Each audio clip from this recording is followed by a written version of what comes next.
Muito bom dia, pessoal. Estamos iniciando mais uma abertura de mercado. A gente está aí terça-feira hoje, dia 6 de outubro, início da semana completa do mês.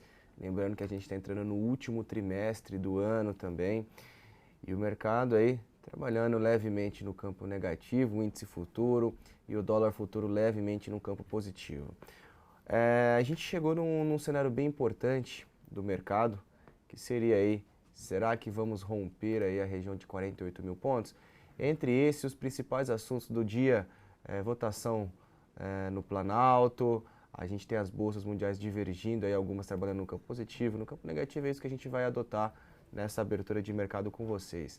Em instantes, Celso Plasto, nosso estrategista-chefe da XP Investimentos, ele entrará aqui no ar com vocês e passará as principais informações macroeconômicas.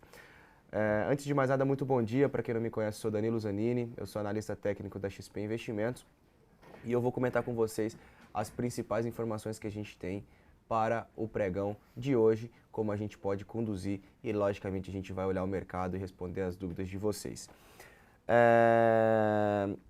Vamos lá. Antes de mais nada, bastante gente já comentando aqui no chat. A Arena do Investidor tá fora, pessoal. O André acabou de postar aí no Facebook, tá? Entre no meu Facebook ou no Facebook do André. Já tem um novo link que foi disponibilizado da Arena do Investidor, tá certo? Então, vamos começar aqui acompanhando o mercado, só para ressaltar. Hoje a agenda tá cheia, o mercado tá totalmente indeciso. A gente tem aí o início da safra de balanço no mercado norte-americano. As bolsas norte-americanas trabalhando levemente no campo negativo, entre 0,2% a 0,3%. Europa trabalhando em alta. E agora o Brasil abre repercutindo as bolsas da América levemente em queda, aproximadamente 0,2% de queda. A gente teve aí algumas informações divulgadas ontem após o fechamento do pregão. A gente teve a Petrobras aí cortando 18 bilhões em investimentos. Hoje a gente tem aí a divulgação da Anfávia, que é sobre a produção de veículos referente ao mês de setembro, tá certo? Então a gente tem bastante informação para sair ao longo dessa semana. Então, começar aqui a olhar mercado, antes de responder a todos vocês, eu vou começar a dar uma olhada no Ibovespa, depois a gente vai dar uma olhadinha no dólar e dar uma olhada nos principais papéis e o que a gente pode ter para o dia de hoje. Então, Ibovespa na tela. Pessoal, ontem foi um dia positivo para o mercado, a gente teve uma valorização de 1,2%. O índice Ibovespa, o nosso benchmark aqui no Brasil, fechou cotado a 47.598 pontos. Vale ressaltar novamente que ele veio aqui testar a região exata dos 48 mil pontos, região essa importante e relevante que já foi testada, como uma região de resistência por alguns dias, tá certo? Então, primeiramente a gente tem aqui, vou começar a traçar aqui esse cenário para vocês conseguirem acompanhar juntamente comigo, tá? O mercado, nesse movimento mais curto, ele trabalha dentro de um cenário de indefinição, logicamente que se a gente for olhar um movimento mais longo, desde maio, a gente tem uma tendência de baixa, tá? Na minha ótica de leitura, eu vejo que o mercado tem aí uma região de resistência bem relevante. A gente trabalha aqui por 5 pregões consecutivos em alta, tá? É a maior valorização de sequência desse ano, melhor, desde 2014 que o Ibov não faz esse movimento direcional de alta em 5 pregões consecutivos. Se a gente for levar em consideração a variação percentual, a gente teve aqui o Ibov saindo lá do dia 29, finalzinho do mês, até o fechamento de ontem, acumulando uma valorização de 8,3%, tá certo? Ele chegou a ter uma valorização de quase 10%, 9,3%. Então, assim, o mercado realmente demonstra pressão compradora, apesar da sinalização ainda ser de queda, numa sinalização mais longa. Entretanto, a gente consegue acompanhar aí uma região importante. Vale lembrar que nós temos aqui um toque, 2 toques, 3 toques por topos, tá? Que é uma referência de preço, tá? 48 mil pontos. Além de ser número importante de resistência, número psicológico, número redondo, a gente tem uma linha de tendência que predomina desde maio desse ano, que foi justamente quando o índice Bovespa entrou no seu movimento de queda um pouco mais relevante. Então a gente pode levar em consideração que a gente tem aí vários cenários que estão em discussão. A gente pode até mencionar aqui uma possível formação de um fundo duplo. O que importa para a gente, independente da figura gráfica que a gente esteja mostrando aqui para vocês, é que o mercado está reagindo a essas mudanças de cenário, possível cenário de impeachment, ajustes fiscais da nossa economia. E isso, de uma certa maneira, acaba chamando a atenção de investidores norte-americanos, ou principalmente investidores estrangeiros, devido à nossa desvalorização da moeda, o dólar se valorizando bastante em relação ao real, tá? E a gente consegue ver que a bolsa, de uma certa maneira, acaba ficando atrativo nos olhos do investidor. Então, pessoal, a gente teve recentemente aqui uma cunha descendente formada no Ibov, uma cunha ascendente formada no Ibov. O mercado rompeu aqui essa região, tá? Rompeu esse patamar aqui e veio buscar uma sinalização de teste de suporte, tá certo? Então a gente está aqui entre essas expansões dessa projeção de Fibonacci e assim, só para mencionar, tá? O que eu vejo, a tendência mais longa é de baixa. Entretanto, o cenário atual que a gente tem é uma sinalização de indefinição. Eu levo muito em consideração a velha teoria de Dow, tá? E uma das sinalizações era que topos e fundos direcionais mantêm um padrão da tendência. Então a gente já não tem uma sequência de topos e fundos direcionais de queda. A gente tem uma sequência de fundos e topos irregulares, o que deixa aí uma sinalização de indefinição. Então, para mim, é um cenário de cautela. Eu vejo que essa região de 48 mil é importante, tá? Depois de cinco pregões consecutivos em alta, teste de resistência importante, o que eu vejo para o Ibovespa, tá bom? O que eu vejo para o Ibovespa? Seria natural uma paralisação desse movimento de alta. Essa paralisação poderia vir aí com queda, tá? Entre hoje e amanhã, até mesmo sexta-feira. Uma queda, não gostaria de ver uma queda acentuada ou até mesmo uma movimentação levemente lateralizada. Mas o que seria interessante é que o Ibovespa descansasse nesse patamar para que ele tenha força aí para depois tentar romper essa região de 48 mil pontos. Só para finalizar o comentário sobre o Ibov, para a gente começar a olhar papéis, tá certo? Deixa eu inserir aqui uma média de 21 períodos, que é uma média que eu particularmente uso e dou muita importância. Então, pessoal, a gente tem aqui, deixa eu colocar aqui vermelho, tá? O que eu vejo aqui, tá bom? Eu gostaria de ver o mercado corrigir, tá? Percebam que a média de 21 períodos sempre serviu aqui como nível de resistência, toda vez que o mercado tocou, chegou a cair. Entretanto, nesses últimos cenários, o mercado trabalha acima da média de 21 períodos, tá? O que sinaliza aí não uma força tão grande, tá? Tão grande. E o que a gente tem aqui? A gente tem aqui uma região de resistência. Então, eu gostaria de ver uma correção, sim. Entretanto, eu gostaria de ver o Ibov trabalhando acima de 46.340 pontos. Acima de 46 mil pontos, que nada mais é do que a média de 21 períodos no gráfico diário. Se ele fechar dessa maneira, acima dessa maneira nos próximos dias, eu acredito que ele vai ter força para tentar romper. E só para finalizar aqui, rapidamente, sem tentar me estender muito, o que me chama a atenção, o gráfico semanal do Ibov, tá? A gente está em cima de uma região importante de suporte. Quando o mercado fez aqui uma região importante de suporte, foi testada, e depois ele configurou aí candles compradores, um exemplo, esse candle, o mercado aqui ele chegou a subir, não teve força para cair. Aqui não era tão relevante, vamos lá. Candle semanal, superou máxima, subiu. Candle semanal, superou máxima, subiu. Candle semanal, superou máxima, não teve força para subir. Candle semanal, superou máxima, subiu. Então assim, várias vezes aconteceu isso no passado e sinaliza que ele tem espaço para um possível repique, tá certo? Então, atentos em Ibovespa, uma cautela, um descanso seria natural, uma paralisação do movimento para posteriormente romper os 48 mil pontos. Aí sim é uma sinalização clara. Se o mercado rompesse hoje, para mim esse rompimento não teria tanta convicção. Dólar futuro. A gente tem aqui o dólar, primeiramente o que me chama a atenção é o gráfico semanal do dólar, tá? Há 2 semanas atrás ele montou um candle com uma sombra superior muito grande, tá? O Banco Central atuou e entre máxima e fechamento chegaram a recuar 6,5%. E posteriormente o mercado fez aqui uma shooting star, tá? Na qual o mercado sugere um possível processo de correção. Tá? O mercado veio perder a mínima da semana passada e eu vou ficar de olho aqui ainda o dólar abaixo de 3.930 pontos, que é justamente a mínima das duas últimas semanas. Se o mercado perder, na realidade, testou esse patamar, qualquer fechamento no diário abaixo de 930 sugere que o dólar passe por um processo de correção, tá? Aí o que eu vejo que ele não teria tanta força para subir, correção essa que poderia ser levemente em queda ou até mesmo lateralizada, tá? Até a aproximação da minha média de 21 períodos para ele ganhar força para depois voltar. Então, abaixo de 930 eu não vejo movimentação positiva para o dólar nesse início de pregão. Vamos dar uma olhadinha aqui no gráfico intradiário. Tá bom? Gráfico intradiário, o mercado trabalha aqui acima da nossa média de 21 períodos, deixamos para trás aqui uma linha de tendência de baixa, tá?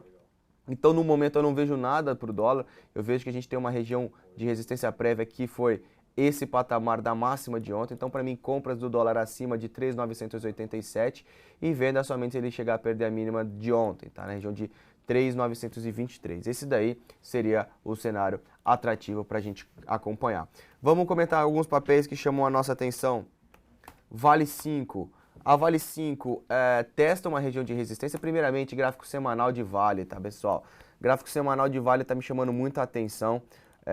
O mercado sentiu a média de 21, chegou a recuar e a gente tem aqui, ó, a principal retração de Fibonacci sendo testada, a retração de 61,8 no gráfico semanal, e o mercado montou o martelo e superou essa região. Então o gráfico semanal me aponta para cima, o gráfico diário, a gente tem aqui uma certa divergência de fundos, tá? Apesar de estar testando aqui a nossa média de 21, eu não vejo que seria um ponto para a gente trabalhar vendas, tá bom? Eu vou ficar de olho em Vale, se ela começar a trabalhar acima dessa região de 16,30, o mercado, R$16, tá? Um fechamento acima de R$16, 16,30, seria uma sinalização que o mercado poderia realmente confirmar um pivô de alta um pouquinho mais longo, e tentar desenvolver uma alta. Eu fiquei de olho nesse patamar aqui da Vale, a gente até comprou para a Swing Trade, fomos estopados, mas eu vejo ainda que o mercado ele está tentando tentando reverter esse movimento e acredito que é um ponto para a gente poder ficar de olho. Banco do Brasil ontem. Banco do Brasil ontem fez uma movimentação interessante, uma movimentação relevante, tá? O mercado fez um candlezinho de indefinição, a gente pode colocar aqui uma linha de tendência de baixa um pouco mais longa, tá?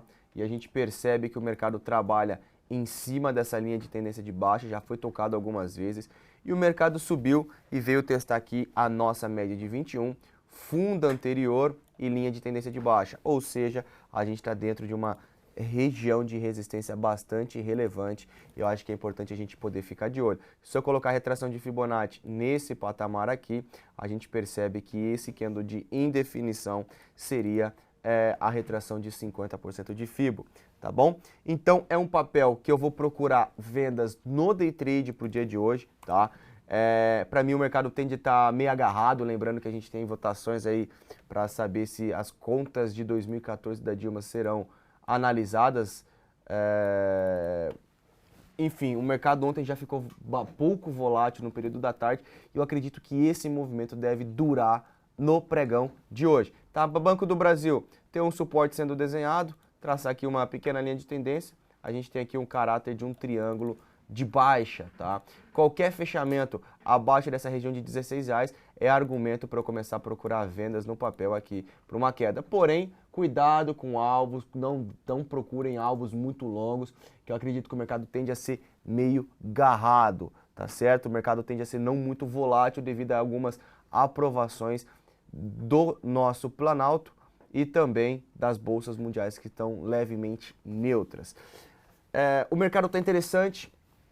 A sugestão que eu gostaria de passar aqui para vocês é começar aí o mês de outubro, melhor, o início desse mês de outubro, com bastante cautela, calma. Oportunidades teremos? Sim, teremos, e não serão poucas. Entretanto, a gente está passando por uma sinalização no nosso cenário macroeconômico de bastante atenção. Algumas mudanças no cenário político estão acontecendo. A gente teve alguns cortes de ministérios. A gente está de olho em novos ajustes fiscais. Então, pessoal, o nosso momento, tanto para o nosso cenário político, quanto a visão dos investidores no ponto que nós estamos agora, a gente está num momento bem crucial.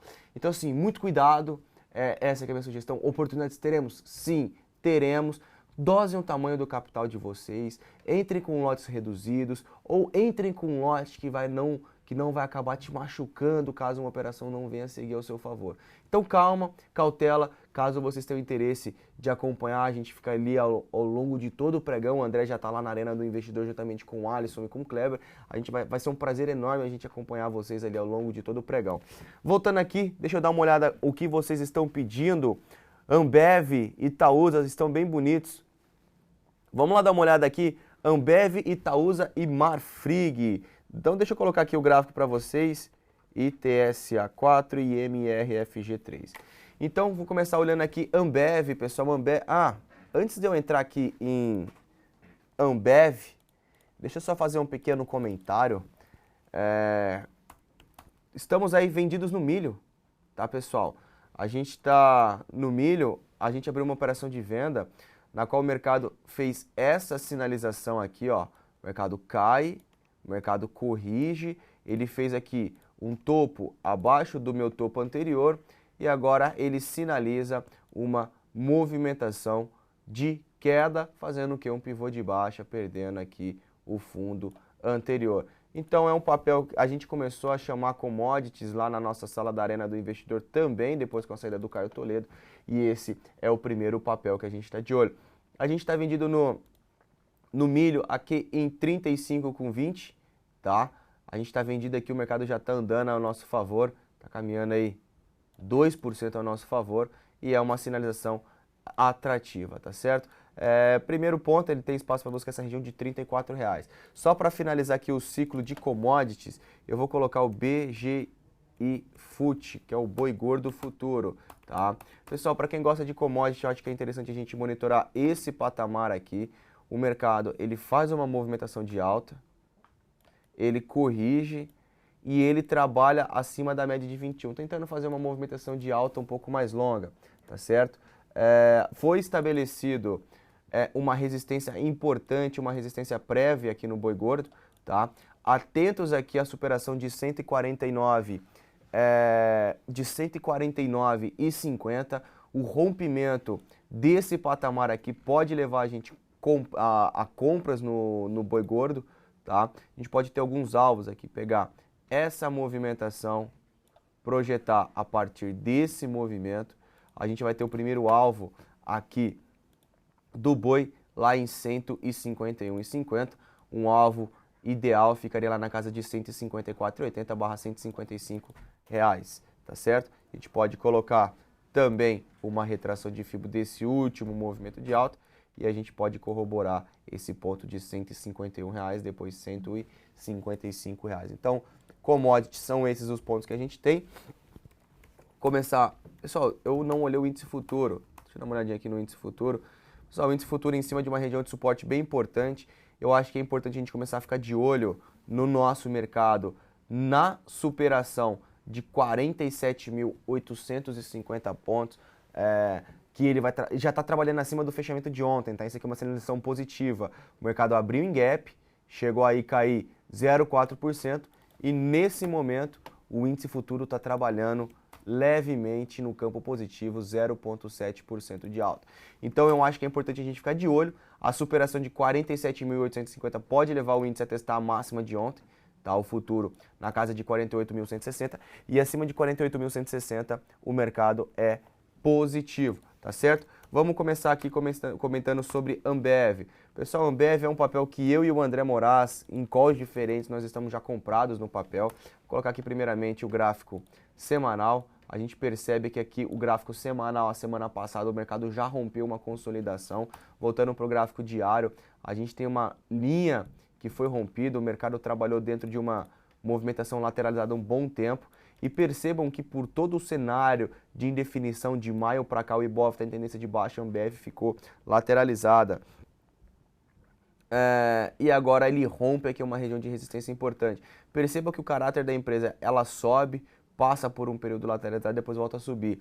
Lateralizou e agora volta a subir. Claramente que é uma sinalização de um candle de indefinição que foi formada no período no último pregão, tá? Logicamente que é válido que ele tende a passar por um processo levemente de correção. Acredito que nessa região de 19,90 barra R$ 20, 20,10, se ele porventura voltar a esse patamar aqui, é um ponto para a gente começar a procurar compras, tá certo? Então, para quem ficou de fora, eu não acho que é errado, mas o stop vai ficando um pouquinho mais longo, abaixo dessa média de 21 períodos. A gente está comprado, eu comprei aqui a R$19,35 e o André comprou a R$20,10, tá, pessoal? Então são calls diferentes e o mercado a gente acredita que Ambev tem espaço para subir.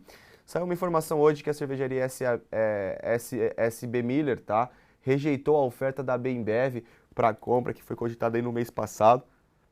Então vamos ver se esse cenário também macro do setor pode prejudicar a companhia, mas a sinalização gráfica é que por esse dojizinho aqui, depois desse movimento direcional de alta, ele tende a passar por um leve movimento correção, pode ser lateralizado ou até acentuado. Se ele cair por R$20 é um ponto para a gente voltar a comprar, esperando aqui esse retorno do movimento de alta. Tá bem interessante.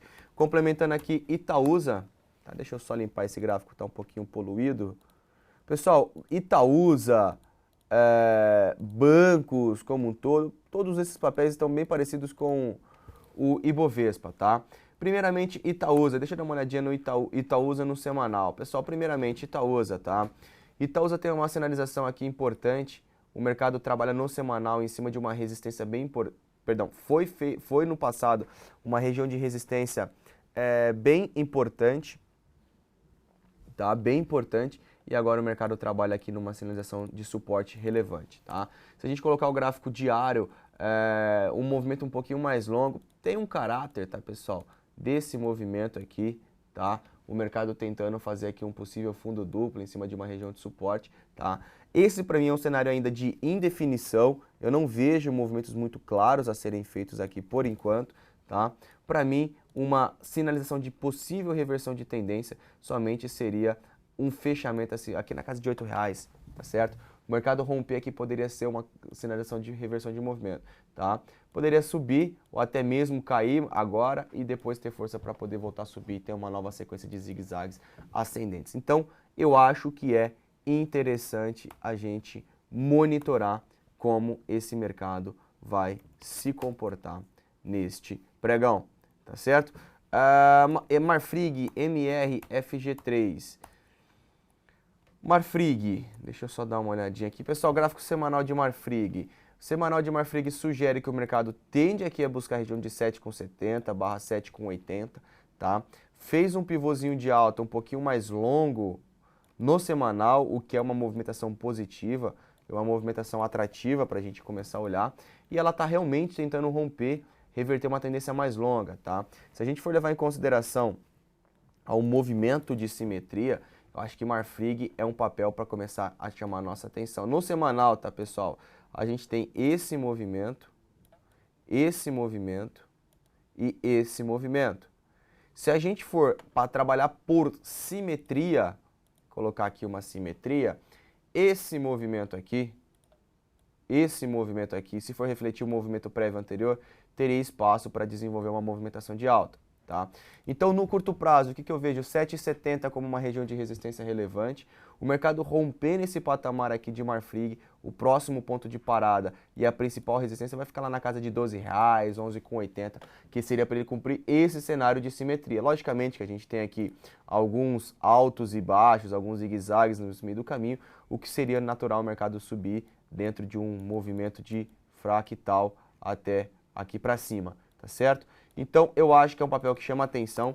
Voltando aqui para o gráfico diário, eu não acho que agora seria interessante a gente comprar na superação dessa região de R$7. Eu gostaria de ver uma leve movimentação neutra aqui e posteriormente ele romper com mais consistência esse patamar de 7,80. Rompendo com o patamar de 7,80, a gente poderia esperar aqui uma possível valorização até R$12. Danilo, quer dizer que o mercado pode subir 50%? Pessoal, o que eu estou querendo dizer para vocês é que pela simetria a gente abre espaço para ele tentar trabalhar dentro de um vazio de resistência, que aqui seria um espaço para ele caminhar. Nós como operadores, nós como traders, nós como investidores, a gente não precisa aproveitar todo esse momento. Claro que se a gente pudesse pegar todo esse movimento de alta, seria uma sinalização interessante e relevante. E, logicamente, a gente iria rentabilizar o nosso capital de uma maneira um pouco mais acentuada. Porém, se a gente conseguir identificar que tem espaço para andar e a gente conseguir surfar parte desse movimento, um terço, um quarto, independente do que for, já conseguir oferir lucro no meio do caminho, já seria uma postura interessante, tá certo? Pessoal, um papel que chamou muita atenção, mas que infelizmente a gente acabou ficando de fora, o gráfico da Elet 6, tá certo? Deixa eu ver aqui o gráfico de Elet 6. Ela formou aqui um clássico movimento de reversão, tá? Um ombro, cabeça a ombro. Tá? Acho que todo mundo conseguiu ver esse movimento, tá? Deixou para trás essa linha de tendência de baixa. O que me chama, pessoal, eu não gosto, eu falo nomes de figuras gráficas, mas antes da gente tentar decorar a figura, é importante levar em consideração o que o mercado está fazendo e qual que é a sinalização que o mercado faz, tá? Eu vejo muita gente colocando nome disso, nome daquilo, nome... mas o principal estudo que a gente leva em consideração na análise técnica é a movimentação dos preços em um determinado período de tempo. E justamente o gráfico com a sequência de topos e fundos mostra isso pra gente. Eu vou querer mostrar aqui para vocês, só para vocês terem ideia, esse movimento aqui no gráfico de Elet 6. Então o mercado trabalhava numa linha de tendência de baixa, percebam que a gente sempre teve fundos descendentes, e nesse cenário aqui, o mercado faz um fundo acima do fundo anterior, e faz aqui um novo topo. Ou seja, percebam que essa linha de tendência de baixa, ela ficou para trás, tá? O mercado rompe essa linha, volta, faz um pullback nessa linha que foi rompida. Pullback nada mais é do que um movimento de recuo, de retorno para testar se esse movimento que segurou os preços por tanto tempo aqui é relevante, segurou e teve força para subir. E a gente tem aqui no curto prazo o rompimento dessa linha de pescoço, o que sinaliza que o mercado vai subir, independente dessa sinalização, se é ombro, cabeça, ombro, se é um pivô de alta, perdão, leve em consideração que os preços estão acima da média, os topos e fundos estão ascendentes e a resistência prévia mais importante ficaria ali na casa de R$11. Logicamente que temos algumas pequenas resistências nesse meio do caminho, entre R$10,50 barra R$11 seria o próximo alvo de Elet 6, tá certo? Vamos dar uma olhada agora em Cosan. Cosan é um papel que chamou muito a nossa atenção, tá? Chamou muito a nossa atenção. O mercado sinaliza aqui um rompimento desse, o teste desse canalzinho de alta, tá? Faz um candle vendedor, tentou romper, voltou. Há uma possibilidade do mercado desse ativo tentar fazer um recuo, tá? Mas eu não vejo muito espaço para esse papel cair, tá? Então, uma queda é natural. Eu acho que quem está comprado nessa região deveria começar a ajustar os seus stops, ajustar os stops aqui para baixo, tá? Porque é natural que ele faça um movimento de recuo, ganhe força e posteriormente nesse patamar aqui a gente comece a avaliar aí algum possível repique, alguma possível retomada de pressão compradora, tá certo? Um setor que me chama a atenção, um ativo que me chama a atenção, Usiminas. A gente teve uma recuperação do Ibovespa nos últimos 5 dias, o mercado subiu quase 9%, 8,5%, tá? Entretanto, Usiminas não demonstra a reversão de movimento, demonstra que está muito pesado. O mercado aqui faz aí o teste de faz um novo fundo, tá? Uma sequência de fundos ascendentes. Eu não vejo que agora é o momento para a gente tentar se posicionar nesse mercado. A gente poderia ficar de olho aqui se Usiminas ela voltasse a ter algum fechamento acima de 3,70, que nada mais é do que esse fundo anterior, um pequeno topinho em proximidade da média de 21 períodos, tá bom? Então essa que é a minha sinalização de Usiminas. Claramente, se ela voltar a cair e perder essa região de R$3, a gente pode ter uma sinalização um pouco mais consistente na queda. Pessoal, aproveitar aqui rapidamente, vou mostrar aqui para vocês, para quem quiser acompanhar todo o nosso trabalho, eu, André, Alisson e o Kleber, nós estamos... falando nisso, tem um vídeo novo da XP que saiu aqui, foi bem bacana esse vídeo, Desbancarize. Tá bem bacana, tá, pessoal? Vejam o vídeo aí, entrem aqui e assistam que vocês vão achar bem interessante também, ou melhor, eu espero, tá? Então venham aqui, Educação, Arena do Investidor, eu, André, Clebão e o Alisson, a gente está ao longo de todo o pregão com vocês, cada um em uma sala, passando sobre operações, olhando o mercado, ajudando vocês no que vocês precisarem. Arena do Investidor, cliquem aqui, acesse a sala dos analistas, só vocês clicarem aqui, vai digitar um nickname para vocês, um exemplo, Danilo Zanini, tá? Aí vai aparecer um arquivinho, é só vocês abrirem esse arquivo que vocês irão para dentro do nosso Blackboard, tá? O André acabou de divulgar no Facebook também o novo link, tá aí no meu Facebook, no Facebook dele. Então, fiquem à vontade, a gente trocou o link, tá, pessoal? Então, o novo link, entre aí pelo nosso Facebook, pelo meu Facebook, Facebook do André. Vocês terão aí o novo... Opa, tá bloqueado aqui. Vocês terão aí o novo link para acessar. Então, a gente teve uma pequena alteração nesses links. Já estamos aí no ar, o Alisson, Kleber e o André já estão online aí com vocês no novo link. Então, entrem no meu Facebook, Danilo Zanini, o André Moraes. Procurem lá que vocês vão conseguir acompanhar. Volta aqui para a tela rapidinho.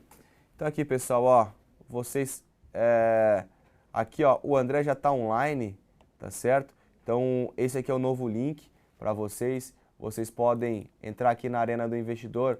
Vocês terão algumas salas aqui, tá? Sala principal é onde que vocês vão cair na principal, né, que a gente vai remanejar. Tenho a minha sala, que eu fico aqui, que é o pregão ao vivo. Tem a sala de tape reading, focada em dólar, que é o Alisson que fica nela.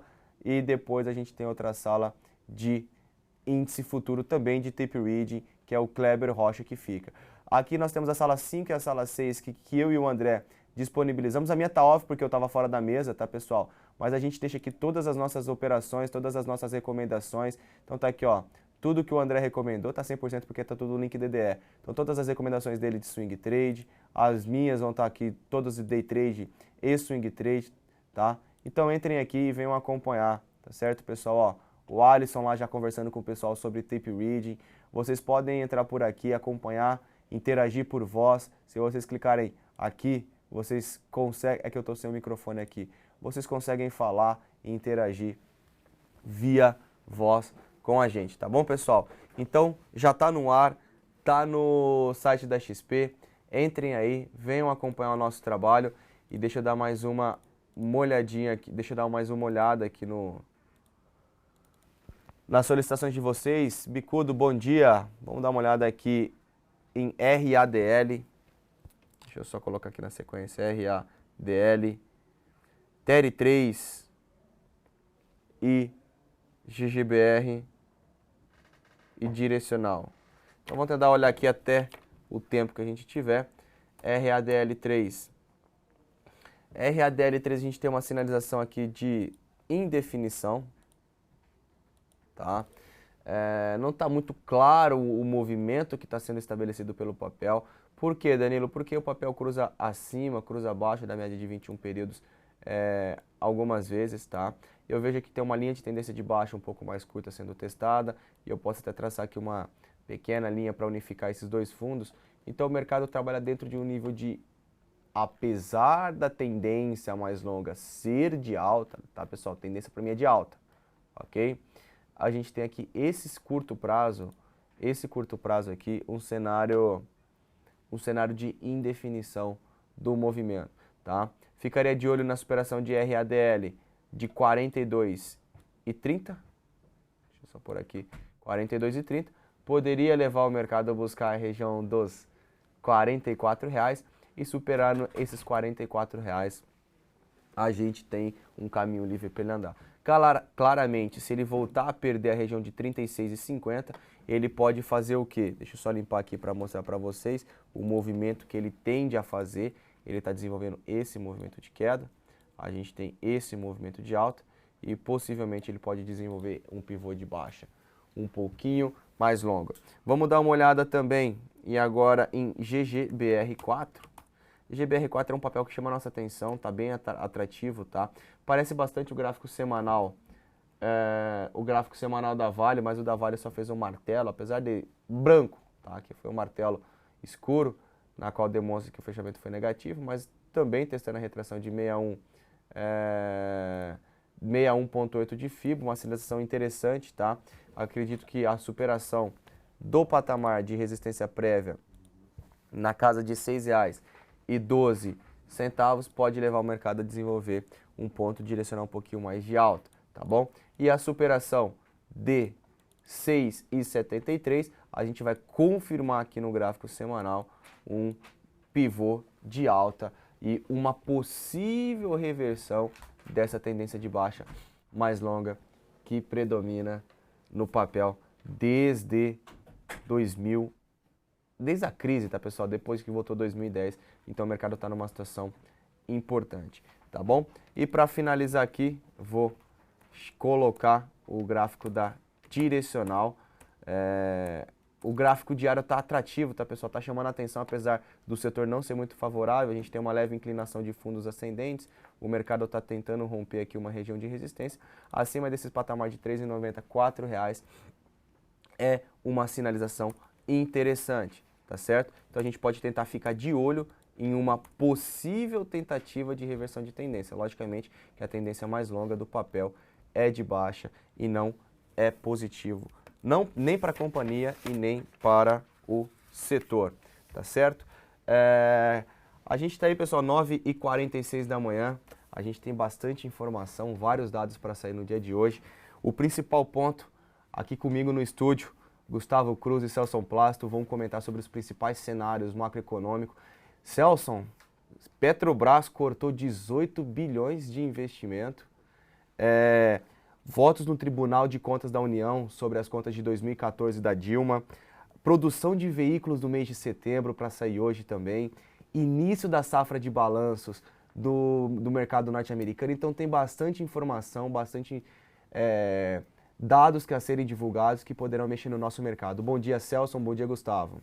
Bom dia, Danilo. Por aqui, terça-feira, dia 6 de outubro, tá? Tem muitos dados aí.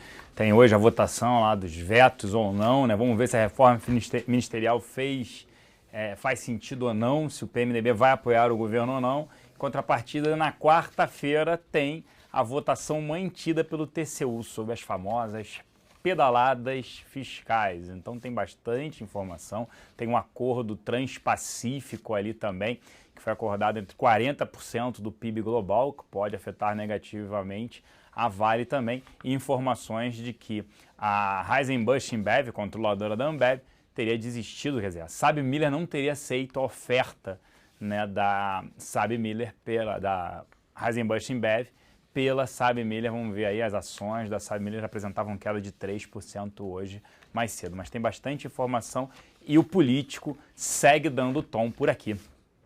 É isso aí, Celso. Então, pessoal, atento, cenário político, principal ponto aqui na nossa Bolsa. Ontem, no período da tarde, a gente viu que a Bolsa perdeu totalmente a volatilidade, justamente por essas aprovações desses vetos que vão vir ou não. Então, vamos aguardar, esperar as cenas dos próximos capítulos.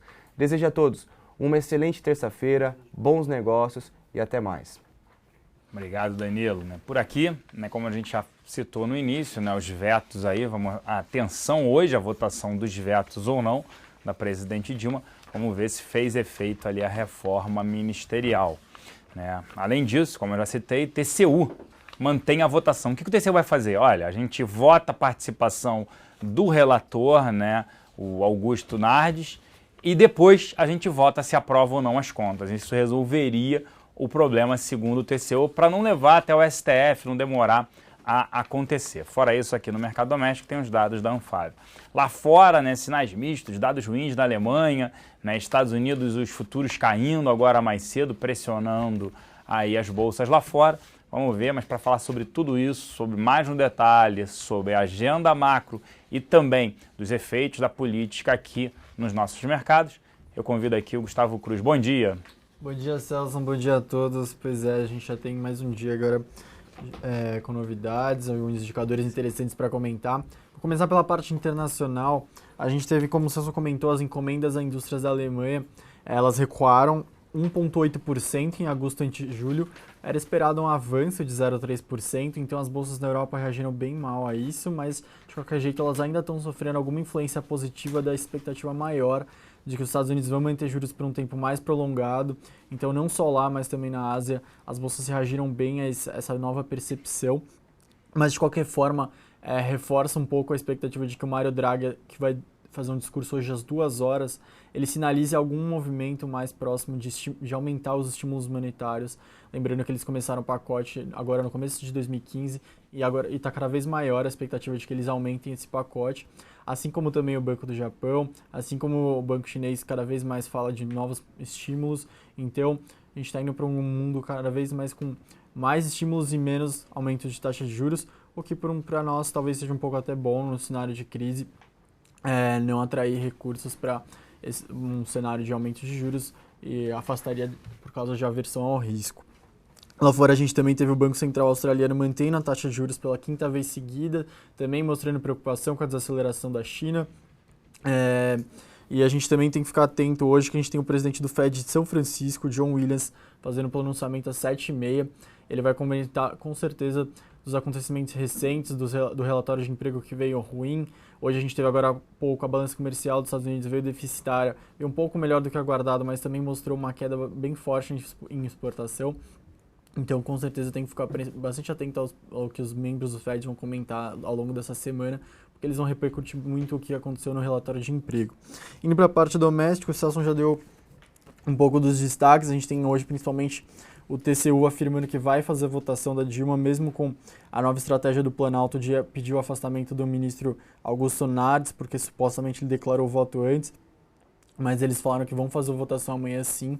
Amanhã, então, marcado para 5 da tarde, a votação das contas da Dilma, que provavelmente vai terminar com eles rejeitando as contas. A parte dos vetos, são 8 vetos que vão ser analisados hoje. Os 2 principais, o reajuste do judiciário e a vinculação da extensão do reajuste do salário mínimo para as aposentadorias da Previdência. Os 2 representam uma fatia muito grande na parte do orçamento. Caso eles sejam derrubados pelo Congresso, vão precisar de um esforço ainda maior no fiscal, que já está sendo bem complicado, mas a expectativa é que depois da reforma ministerial o governo tenha um pouco mais de apoio para manter esses vetos da presidente. O destaque ruim, mesmo com essa reforma ministerial, alguns membros do PMDB já têm se colocado mais favoráveis a manter os vetos, a aprovar a CPMF e tudo isso. Mas para eles conseguirem esse poder, alguns membros perderam, né? Alguns ministros tiveram que ser retirados. E membros da base aliados como o PDT e o PSD já começaram a reclamar de terem perdido espaço no governo e já ameaçaram que não votariam mais tão de acordo com o governo que nem estavam fazendo antes, agora que eles tiveram que tiveram que perder espaço para o PMDB e para outros partidos nessa nova reforma ministerial. Eu vou devolver agora para o Celso. Destaque também hoje que a gente vai ter a Dilma reunida com o novo ministro-chefe da Casa Civil, Jacques Wagner, às 3 horas. E agora pela manhã a gente está tendo a Moody's promovendo uma conferência e ela está comentando bastante que, por enquanto, o Brasil ainda tem quadro para manter o grau de investimento, mas que ainda está no radar, que precisa fazer manter a parte do ajuste fiscal, que ela está contendo com isso. Então, bem interessante ficar atento agora, mas de qualquer forma ela já está sinalizando que vai manter o discurso dela de só fazer uma mudança no possível rating para o ano que vem. Mas eu vou agora para o Celso, espero que todos tenham um ótimo dia. Obrigado, Gustavo. Fica aquela pergunta, quando o Gustavo cortará o seu cabelo? Permanece a enquete, eu falei enquete, gente. Mas vamos lá, petróleo, como ele falou, segue em queda. Destaque ontem lá na SP Securities, nós temos escritório tanto em Nova York quanto em Miami. Saiu uma grande, chamada um put spread, acreditando na queda aí do ETF de petróleo WTI, 30,32 dólares, impressionante aí para novembro. O pessoal apostando numa queda aí, um grande contrato, um grande bloco de put spread em petróleo, WTI para novembro, o pessoal acreditando ainda numa queda do preço do petróleo. Ontem aqui na casa o fluxo foi, os locais terminaram o dia net vendidos em quase 34 milhões de reais, destaque na compra para Cielo, Cosan e Petro 3, destaques na venda para Itaú, JBS, Bradesco e BVMF, nas duas pontas Klabin, Suzano, Brasil Foods, Ultrapar e Petro 4.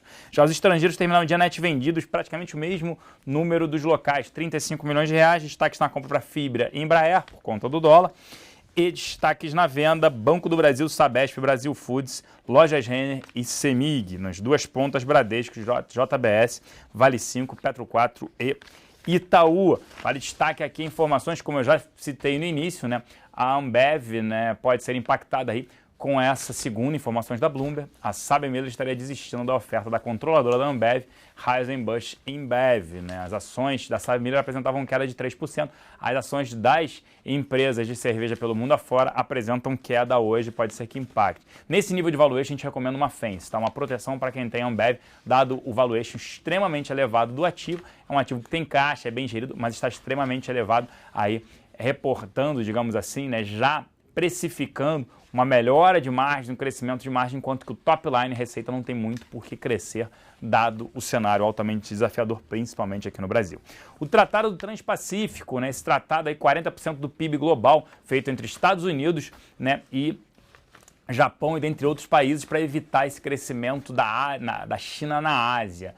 Isso tende a afetar minério, tende a afetar a Vale também. Ela pode ser afetada negativamente porque o Brasil não foi contemplado aí neste tratado. Hoje se inicia a greve dos bancários nos São Paulo, Osasco e regiões, né? Os bancários queriam um reajuste de 16%, enquanto os bancos ofereceram na casa de 5,5%. A gente segue otimista com o setor financeiro, o setor bancário. Nós aumentamos na nossa exposição a bancos, na nossa carteira Topix semanal de 30% para 35%, e aí incluímos Bradesco, porque o Bradesco ficou bem para trás, né? Apresentou um desempenho bem abaixo de Itaú nos últimos 30 dias, muito por conta pela discussão.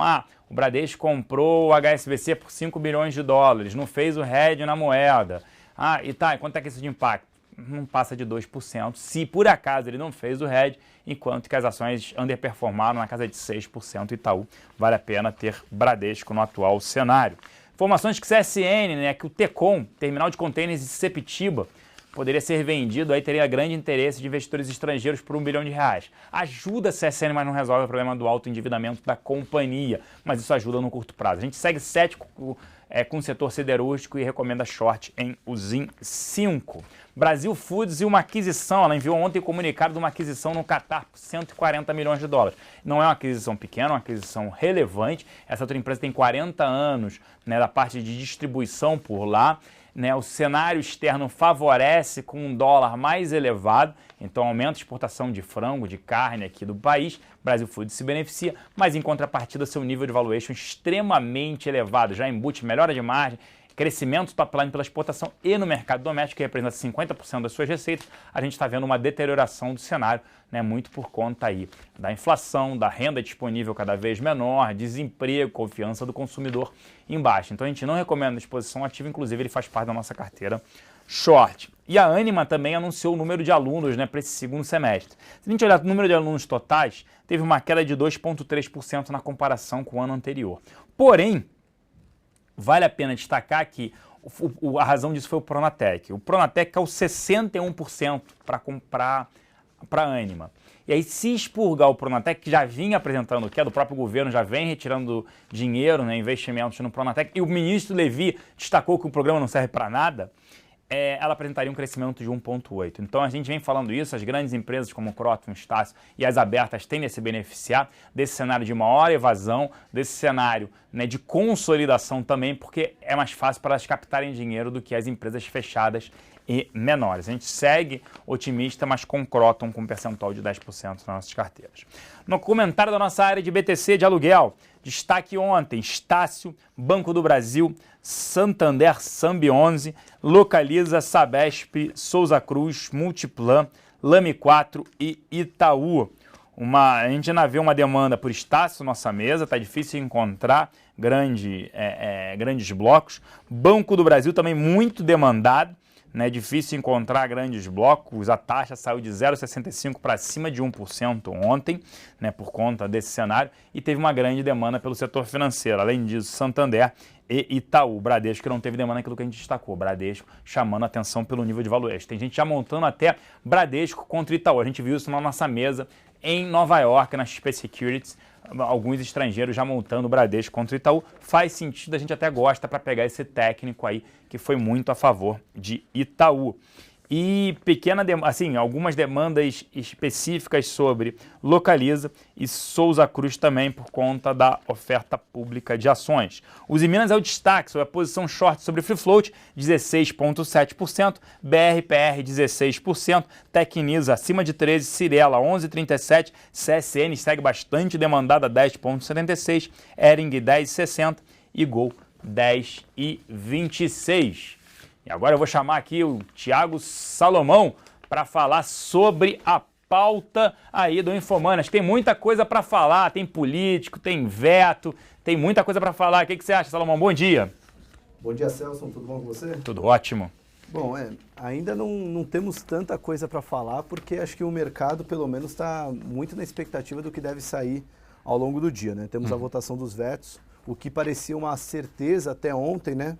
Hoje já começou a se falar de talvez o governo não tenha quórum, está se movimentando para que consiga, de fato, manter os vetos. E também a Alemanha deu um leve susto no mercado hoje, com um dado terrível de encomendas à indústria. Era esperado uma alta de 0,3, teve queda de 1,8 e culpando a China, né, entre aspas. Então isso provavelmente deve colocar uma pulga atrás da orelha dos diretores do Fed ao falarem de alta de juros, né? E hoje deve ter mais um discurso de diretores do Fed.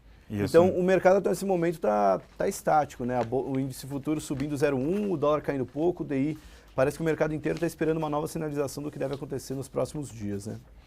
O que é interessante hoje tem essa parte dos vetos, né? Vamos saber se a reforma ministerial foi a favor, né, do governo ou não. Vamos ver o que o Congresso vai votar. E também amanhã, né, tem o TCU que eles falaram, olha, a gente vai continuar a votação, se tiver que rejeitar as contas, a gente vai rejeitar. A gente vota primeiro a participação do Augusto Nardes, que era o relator do processo, se ele deveria participar ou não, e depois a gente vota e o governo está doido, porque achou, poxa, a gente ia postergar isso, a gente ia adiar, como é que pode? Então acho que isso impacta, né? A nossa pesquisa até, já adiantando, a nossa pesquisa que a gente fez com investidores institucionais, pegou muito quinta e sexta-feira da semana passada. E aí a probabilidade de impeachment caiu muito. Os investidores institucionais responderam que caiu muito, né? Está entre 20% a 40%, ali nos 30%. Eu acho que muito foi afetado por essa reforma ministerial. Olhando talvez o TCU, se ele desaprovar as contas, acho que isso volta de novo à tona e aí pode voltar com força uma probabilidade de impeachment crescente. E até imagina o pior cenário, né? Se não aprovarem os vetos hoje, imagina o cenário político que vai estar depois de ter passado pelo TCU, né? Então, o governo precisa muito aprovar esses vetos hoje. E também uma notícia que vem ganhando força desde ontem, hoje voltou a ecoar no mercado, que é uma possível volta do Meirelles. Sim. Já se fala mais uma vez que o Lula gostaria dessa manobra. E ia sinalizar muita coisa nessa volta, né? Um enfraquecimento do Levi, um fortalecimento do Lula, e até falam de fim de intervencionismo por parte da Dilma, já que com o Meirelles não teria tanta liberdade como ela tem com o Joaquim. Se eu fosse chutar, hoje não tem quórum para esperar o TCU amanhã. Eu chutaria isso, aconteceria hoje. Hoje não tem quórum no Congresso, espero o TCU amanhã, se desaprovar as contas, embola tudo de novo. E já falaram, ninguém quer estar dentro desse Titanic que pode estar afundando. Estou passando para você, Salomão, uma excelente terça-feira, um bom dia. Obrigado, Celso. Bom, fomos ali na Bolsa começando. Nesse momento a Bolsa, como a gente já sinalizou, deve ter um pregão relativamente estável até às 11h30, quando vai começar a votação sobre os vetos que devem ser apreciados por parte da presidente Dilma. São 6 vetos e são quase que obrigatórios para que o ajuste fiscal continue em andamento, né?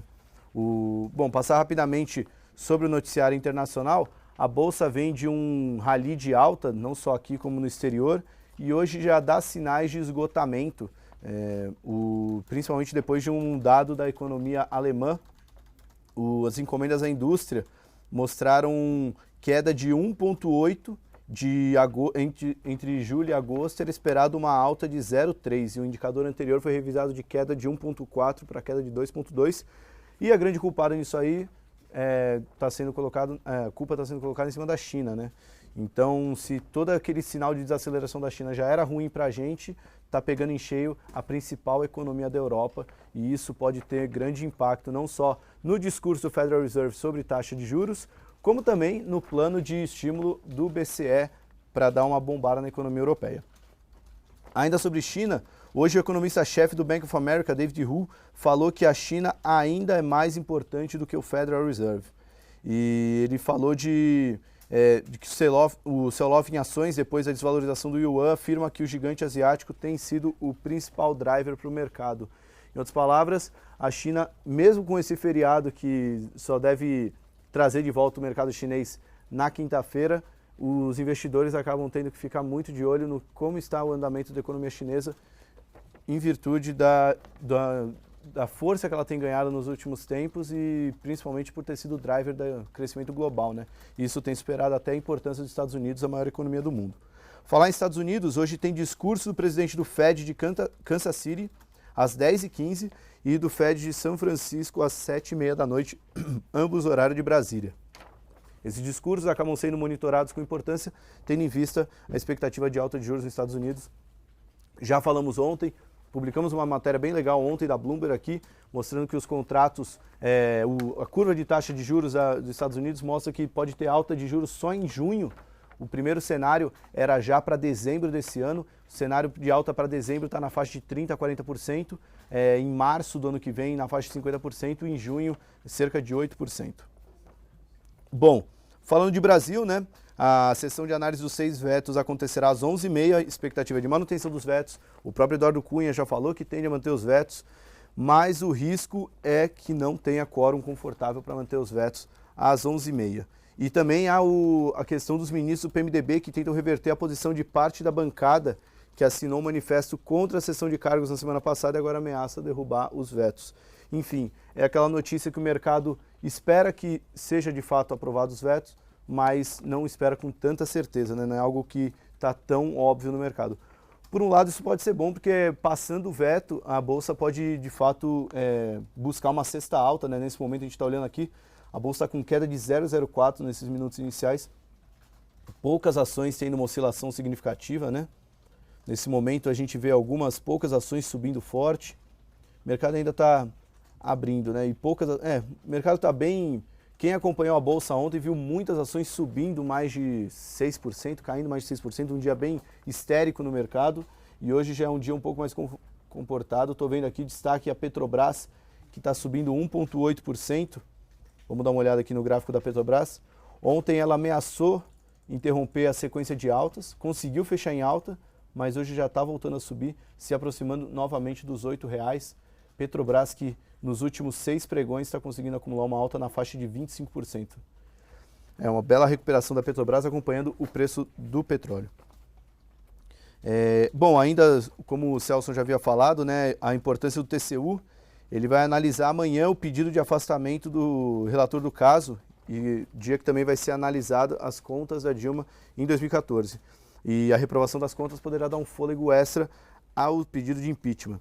O relator do caso, Augusto Nardes, ele falou que o governo está tentando intimidar o TCU, mas que eles não vão se acovardar, né? Essa intimidação, só lembrar que no fim de semana o ministro da Justiça, José Eduardo Cardoso, disse que o Nardes antecipou o voto pela rejeição das contas, o que seria ilegal, inclusive fez o governo se mover para retirar o Nardes do julgamento.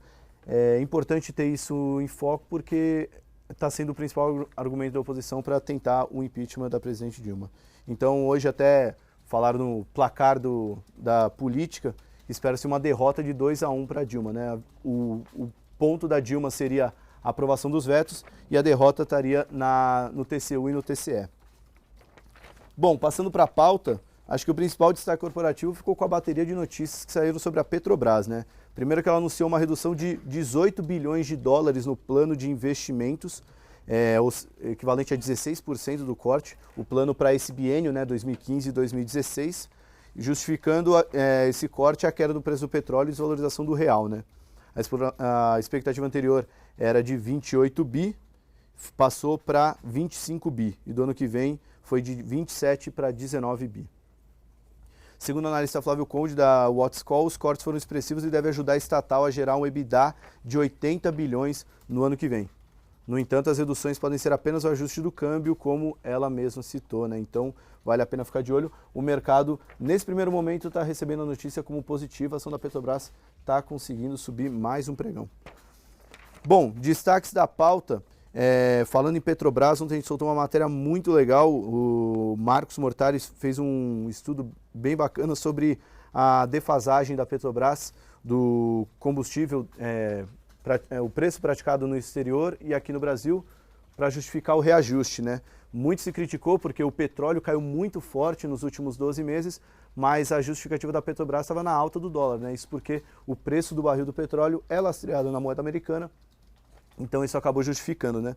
Mas o estudo que o Marcos ele mostrou, o estudo mostra que ela mesmo com esse ajuste do câmbio, ela ainda conseguia ter um leve saldo positivo, né? Então não havia uma defasagem tão justificável para esse reajuste. Hoje também a gente publicou uma entrevista exclusiva com o Otaviano Canuto, o diretor brasileiro que faz parte do FMI, uma entrevista bem bacana, ele falou muita coisa, o principal destaque foi o viés um pouco otimista, as más notícias que estão acontecendo no Brasil, né? Ele acredita que todos esses problemas de hoje podem se tornar ótimas notícias no futuro, acreditando que isso tudo vai abrir um precedente para que o Brasil melhore, e principalmente em várias áreas onde tem muito gargalo. Também queria destacar no Infomoney TV, toda segunda-feira a gente está apresentando o Comprar ou Vender, às 2h30 da tarde, ao vivo. Eu recebo no estúdio do Infomoney TV os analistas Flávio Conde e Pedro Gaudi, da consultoria independente What's Call, e a gente faz uma análise bem rápida e direta sobre os papéis para comprar ou vender na Bolsa, né?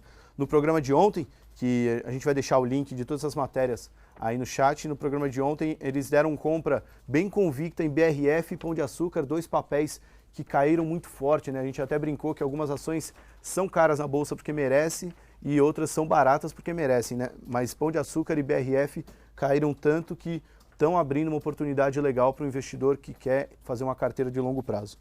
Só como nota, o Pão de Açúcar está caindo 45% nesse ano e ainda continua com um valuation, fundamentos atrativos e o valuation agora bem descontado. E eles também deram compra de Ambev, né? Que é uma ação que ficou bem interessante. No último pregão, ela rompeu sua máxima histórica, teve notícias favoráveis sobre produção de cerveja, que em setembro foi uma produção muito forte por causa do calor, e final de ano a gente sabe que fazendo calor, fazendo frio, a produção de cerveja costuma aumentar, principalmente por causa de férias de verão e épocas de festas. E os analistas deram compra de Ambev ontem até, vamos botar aqui no gráfico, a ação da Ambev fez um movimento bem interessante. Abri aqui o gráfico de Ambev. A ação ontem, ela abriu com gap de alta e fez assim um fechamento, uma nova máxima histórica, né? Pegando o gráfico semanal fica mais claro. A ação da Ambev conseguiu mais uma vez romper sua máxima histórica e hoje continua operando ali acima de R$20. Só para constar, nesse ano, depois de 2 anos inteiros andando de lado, a ação da Ambev já consegue acumular ganhos de 27%, quase 28%. Um papel que, se você for esperar ela ficar barato para comprar, dificilmente você vai ter uma oportunidade, porque é um papel que costuma subir bastante no mercado, e principalmente quando a bolsa não cai, ele não costuma acompanhar. Bom, nesse momento o Ibovespa caindo 0,26, vamos ver se tem mais algum destaque relevante aqui. Estou vendo aqui siderúrgicas na ponta positiva, né? CSN e Usiminas liderando os ganhos, né? Nesse momento só a CSN subindo 4%, mantendo essa alta, vai ser o terceiro pregão seguido de alta, acumulando ganhos de 16% em 3 pregões. Oi aparece também como uma das maiores altas, vai ser também o terceiro pregão de alta, acumulando ganhos de mais de 20% nesses 3 pregões. A Hering segue um movimento de recuperação iniciado na metade de setembro. De lá para cá ela já subiu 33%, foi uma das varejistas mais penalizadas no cenário de desaceleração da economia, mas a expectativa dos analistas deve estar positiva para o balanço do terceiro trimestre, né? O que deve justificar a forte alta das ações nesses últimos quase 30 dias. Petrobras também aparece entre as altas, como a gente já citou. Vamos dar uma olhada em Vale e Itaú. A Vale aparece em queda, o Itaú também em queda, e bancos, principalmente Banco do Brasil, caindo muito forte. Segunda maior queda do dia, está caindo bem mais forte que Itaú e Bradesco. A gente já sabe que investidor costuma preferir os bancos privados ao Banco do Brasil, e hoje ele vem mostrando isso no pregão. Só aparece à frente da Smiles, que cai 2,5%. A ação tentou uma sobrevida, mas segue em forte queda, o que era uma das melhores ações da Bolsa. Estava na máxima histórica até meados de agosto, hoje já acumula queda de 50% de lá para cá. Bom, esses são os destaques do dia. Fiquem de olho às 11h30 na votação dos vetos, também nos discursos do Federal Reserve e amanhã TCU. Eu me despeço aqui, tenham todos um bom pregão e até amanhã com mais um InfoMoney na Bolsa. Até lá!